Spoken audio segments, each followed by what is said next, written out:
Bom, 1000 perguntas, né? Vamos ao material 1000 perguntas. Primeira pergunta: o que é o princípio da ação ou da demanda?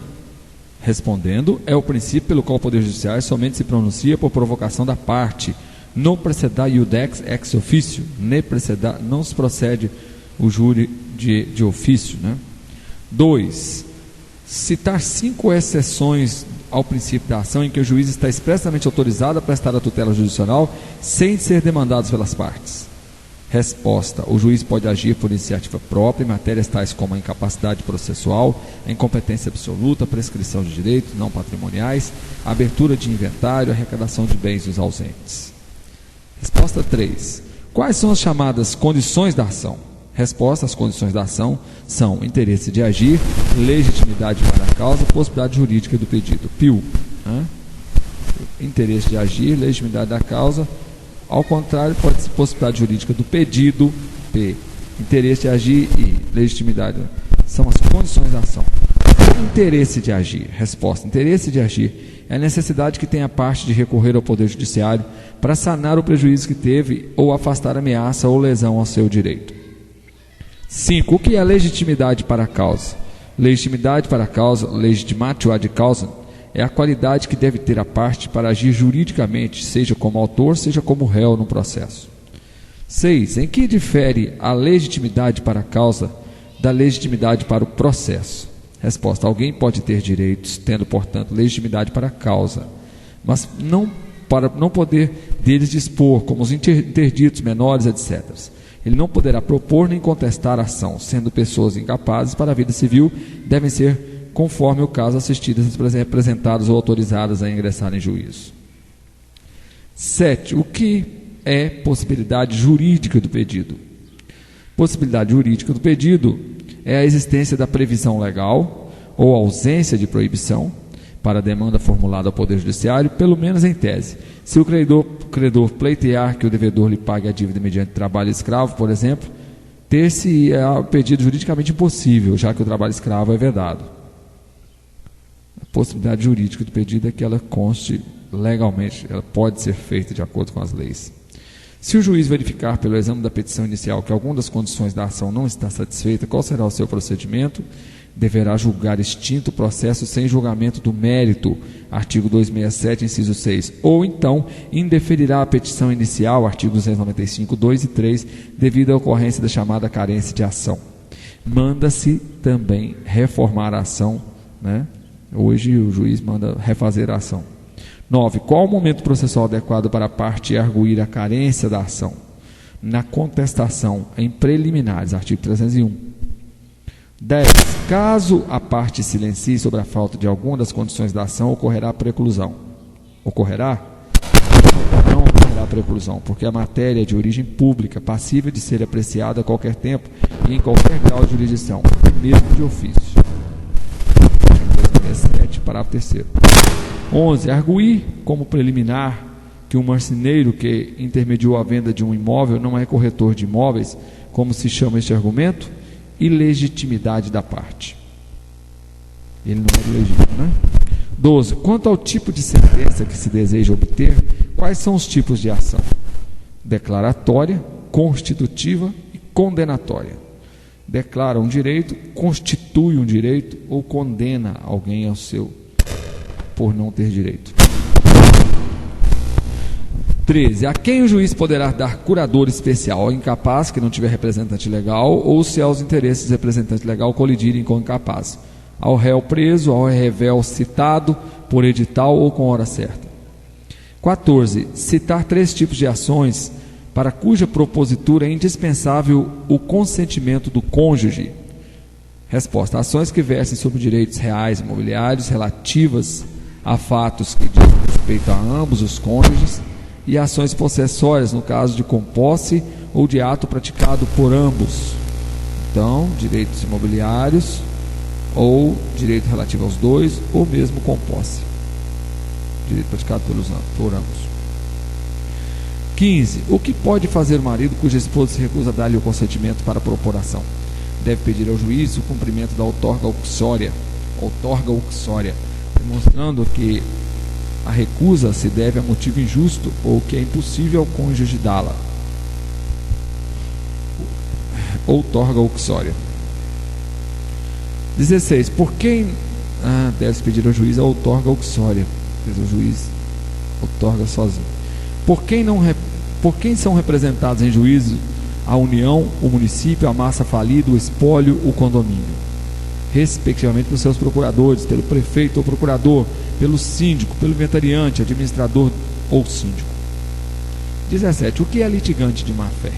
Litigante de má-fé é a parte que utiliza do processo como desvirtuamento de sua finalidade, seja pleiteando contra os termos da lei ou alterando a verdade dos fatos para tentar conseguir convalidar ato ilegal ou ainda provocar incidentes meramente protelatórios. Quais são as consequências da litigância de má-fé? Resposta: o juiz condenará o litigante de má-fé a indenizar a parte contrária pelos prejuízos sofridos, mais honorários e despesas que realizou. O Estatuto da OAB prevê solidariamente entre o advogado e a parte, artigo 32 da EOAB. 19. Quando o juiz condena a parte perdedora ao pagamento de honorários à parte vencedora, como é feito o cálculo? O percentual varia de 10% a 20% sobre o valor da condenação. Para determinar o valor exato, o juiz avalia o desempenho do advogado vencedor, o local da prestação do serviço, a natureza e o tempo do trabalho.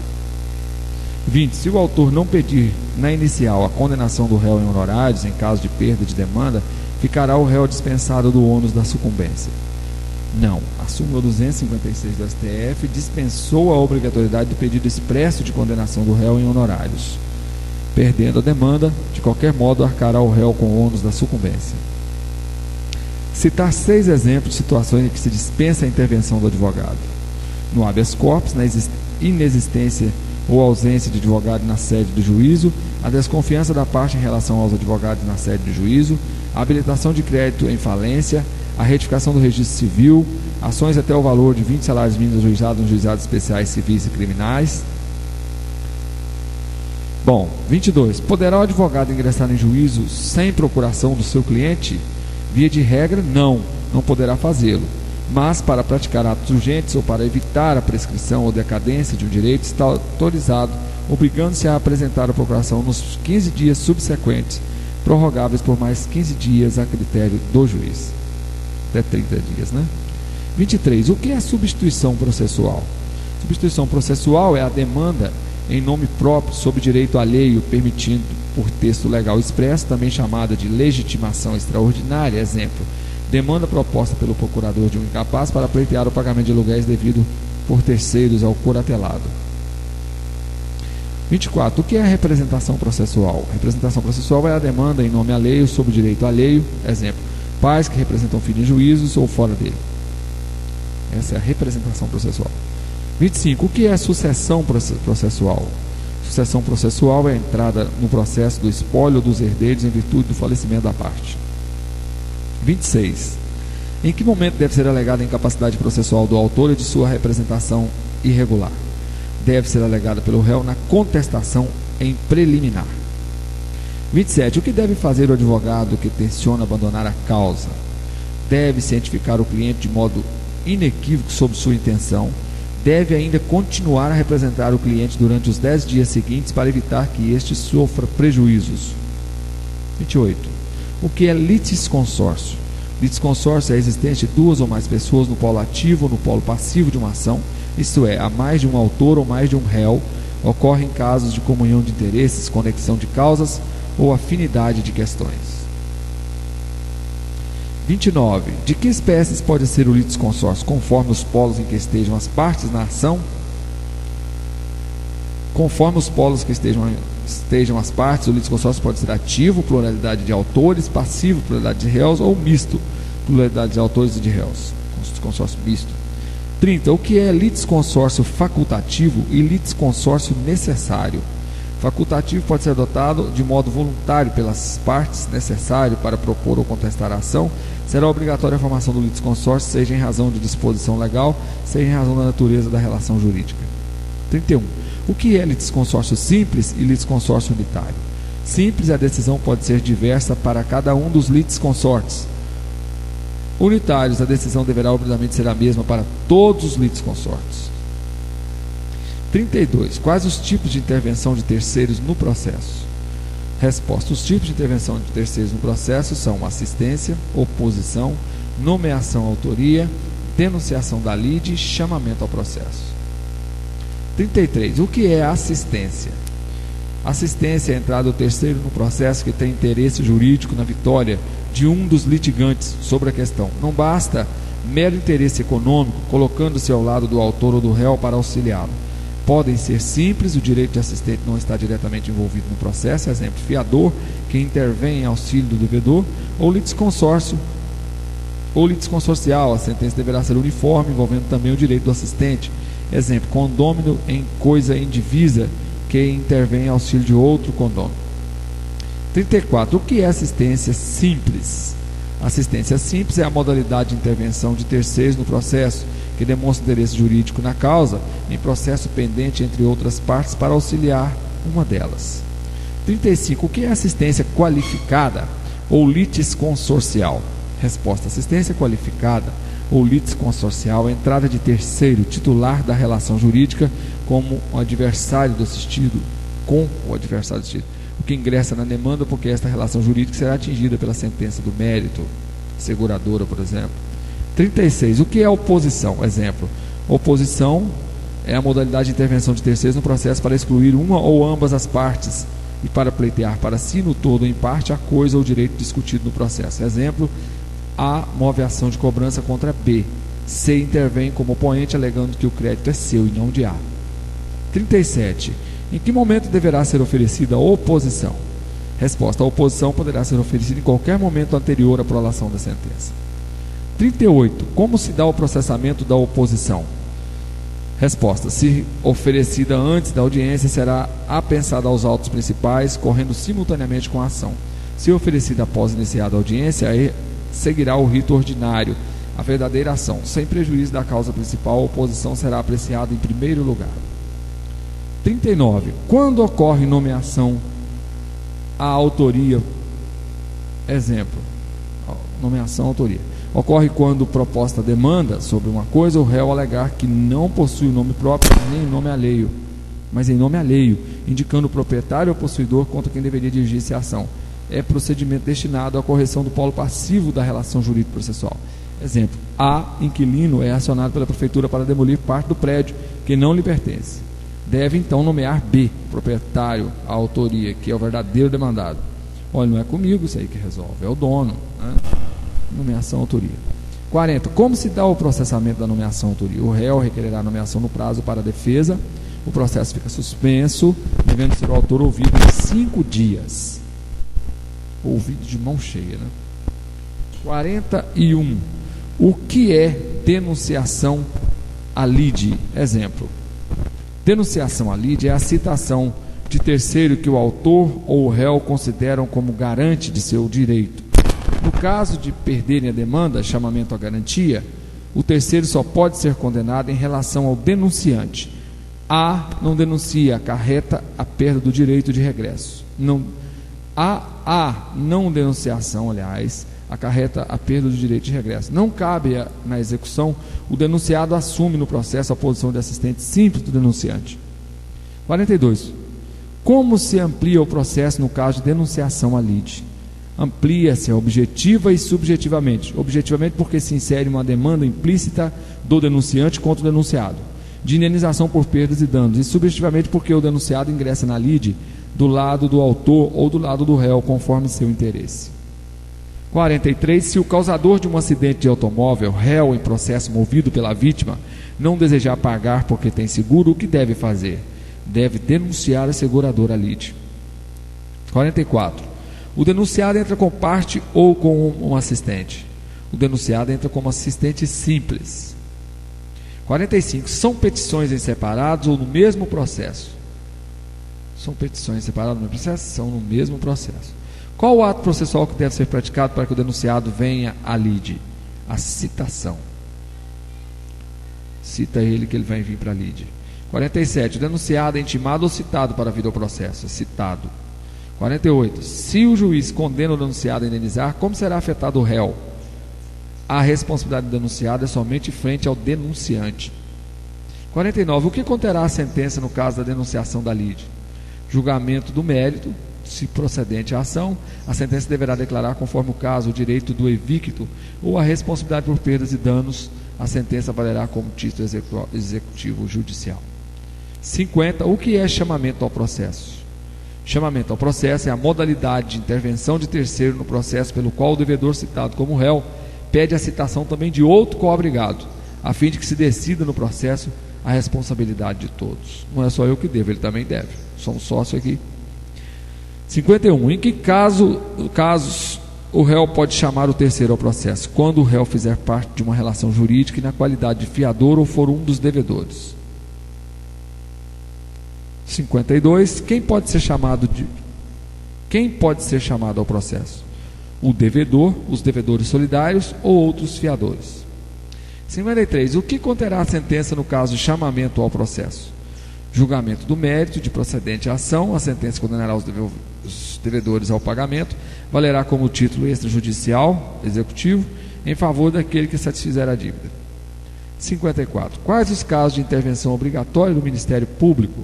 Resposta: o MP atua na defesa dos interesses da sociedade, quer em relação ao governo, quer em relação à administração pública, e também quanto às infrações cometidas por particulares.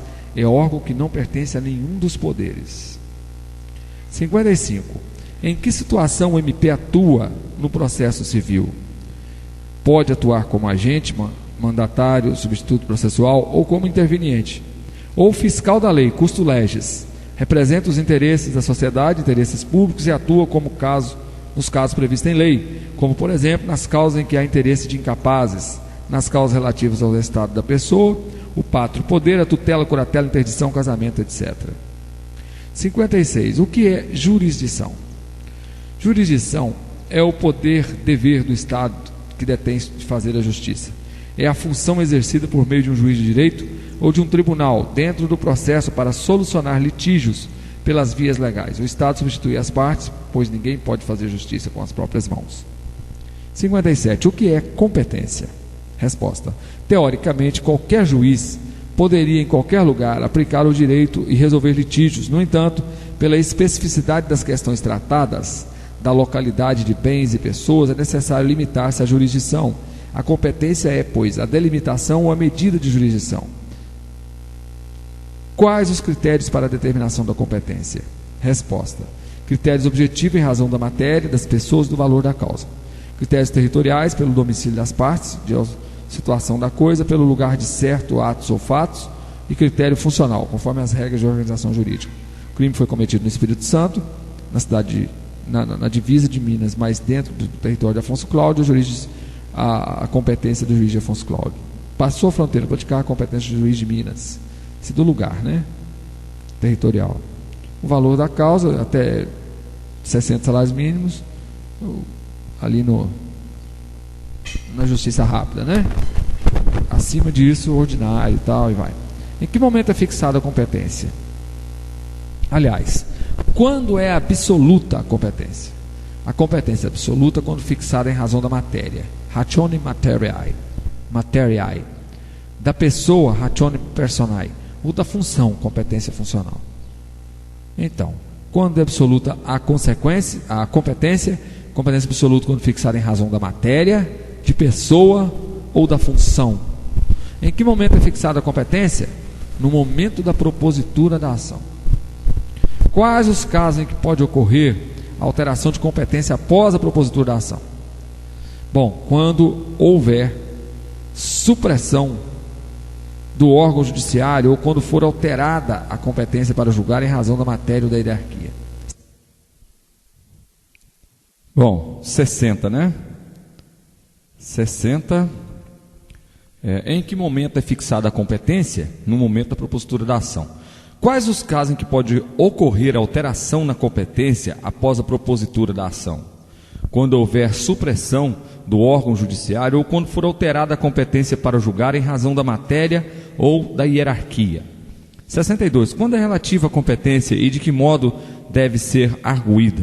A competência é relativa quando fixada em razão do território ou em razão do valor da causa e deve ser arguído por meio de exceção. 63. Não sendo arguída em competência relativa, o que ocorre? Bom, prorroga-se automaticamente a competência. 64. Quando pode ser arguída a incompetência absoluta?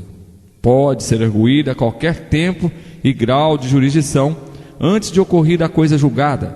Via de regra é arguída em preliminar de contestação. Pode e deve ser declarada de ofício, independentemente de exceção. Questão 65. Quais as consequências da decretação da incompetência absoluta? Os atos decisórios, a resposta, serão considerados nulos e os autos serão remetidos ao juiz competente. 66. Quando é relativamente competente o juiz brasileiro? Resposta: o juiz brasileiro tem competência relativa nos casos em que o réu de qualquer nacionalidade tiver domicílio no Brasil, a obrigação tiver que ser cumprida no Brasil, a ação se originar de fato ocorrido ou praticado no Brasil. É competente o juiz brasileiro, quando é relativamente. 67. Quando é absolutamente competente o juiz brasileiro? O juiz brasileiro tem competência absoluta nos casos em que a ação versar sobre imóveis situados no Brasil, ou for sobre inventário de partilha de bens situados no Brasil, ainda que o autor da herança seja estrangeiro, mesmo que nunca tenha residido no Brasil.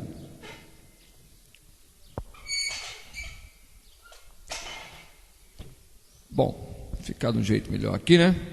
68. O que é competência absoluta virtual?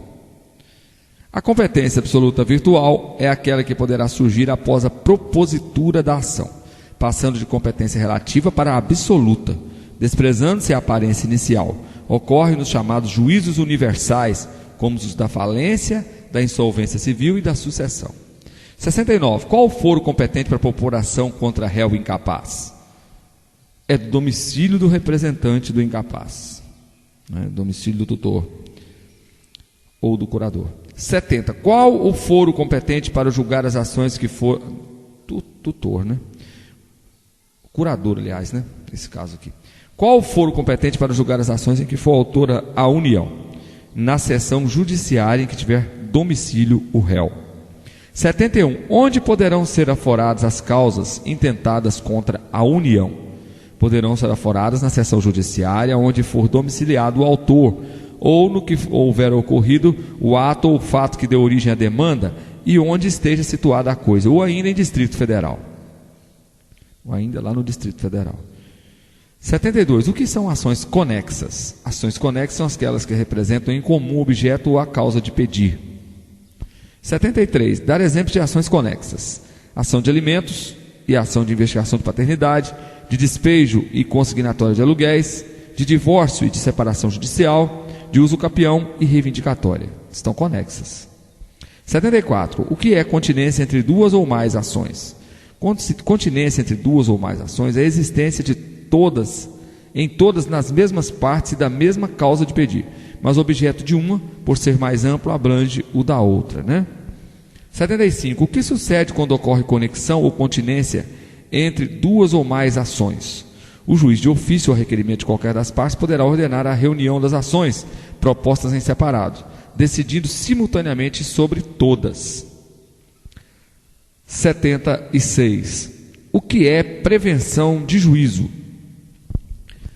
Correndo em separado duas ou mais ações conexas perante juízes da mesma competência territorial, fica prevento o juízo, isto é, fica competente no qual o juiz despachou no primeiro lugar.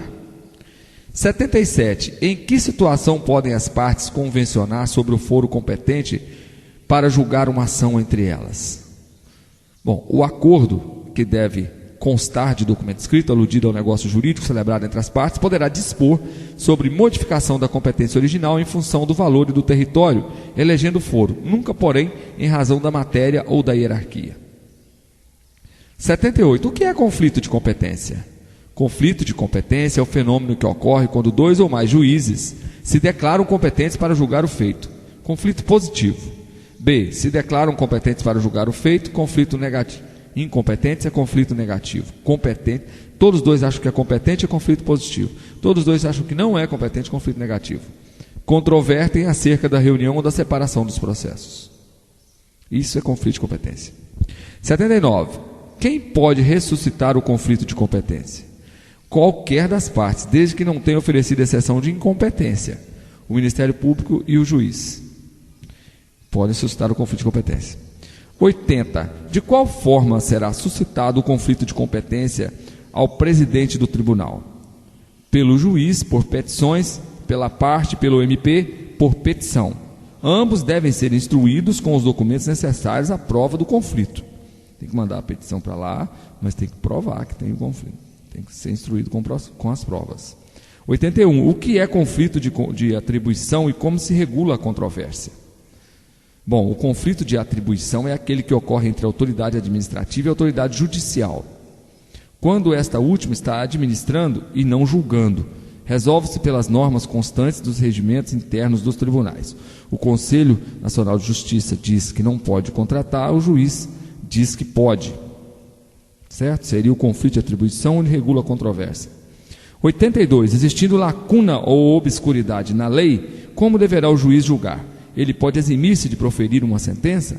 Não, não existe. No direito brasileiro, o princípio do non liquet, o juiz deverá, à falta de norma da H, aplicar a analogia aos costumes e os princípios gerais do distrito do direito. Existindo lacuna ou obscuridade, deverá o juiz julgar, ele pode eximir-se de proferir, ele não pode. 83. O que é ultrapetita e extrapetita? O juiz deve decidir a lei nos limites em que foi proposta. Se conceder ao demandante mais do que ele pediu 100 cabeças de gado, o juiz deu 150, a sentença é ultrapetita.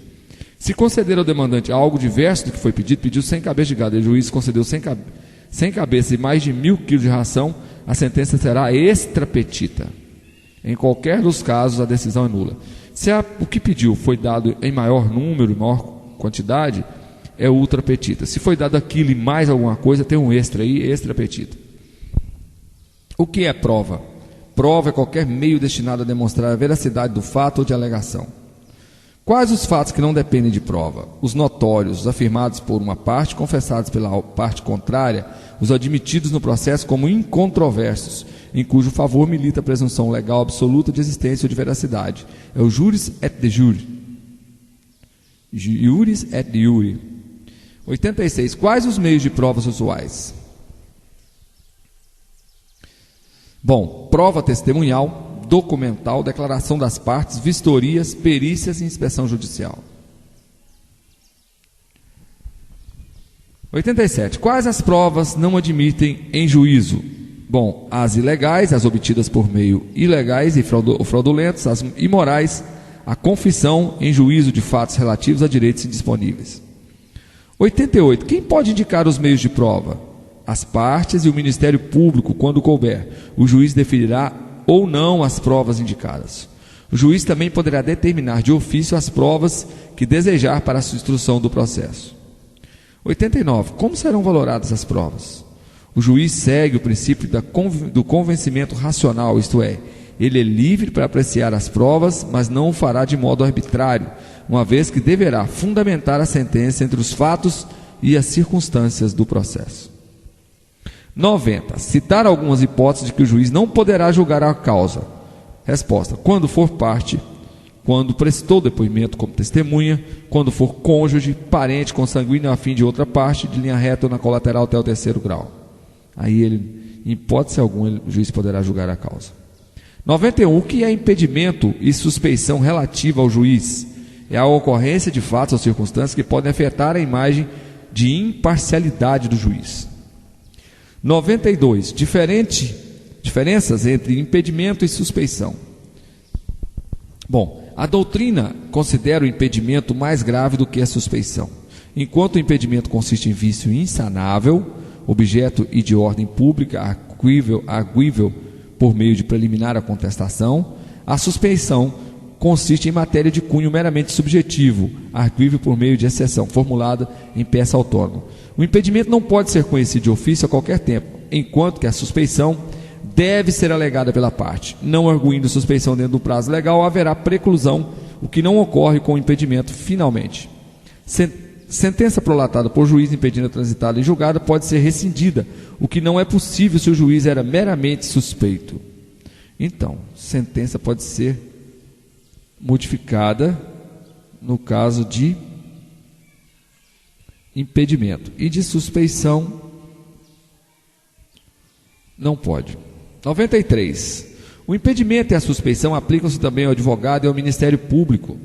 Sim, por exemplo, o advogado será impedido de atuar se no processo já estiver funcionando um juiz com que tenha grau de parentesco próximo, aplicando-se ao mesmo motivo os membros do MP, aos eventuais da Justiça, aos peritos, aos intérpretes, etc. Certo? O impedimento também vai para os advogados do Ministério Público. 94. Quem são os chamados auxiliares da Justiça? Os chamados auxiliares da Justiça são escrivão, oficial de justiça, perito depositário, administrador e intérprete, além de outros cujas atribuições são determinadas pelas normas da organização judiciária. Bom, questão 95, hein? Estamos em processo civil. O Ministério Público é órgão auxiliar da Justiça? É? Sim. O MP é órgão independente, não vinculado a qualquer dos três poderes. Sua função é a de defender a sociedade, quer em relação ao governo e à administração pública, quer quando a ofensa seja cometida pelos particulares.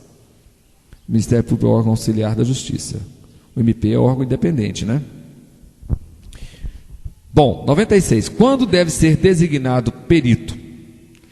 Quando a prova do fato depender de conhecimento técnico ou científico, mas a designação de perito é faculdade judicial, podendo o juiz indeferir a realização da perícia.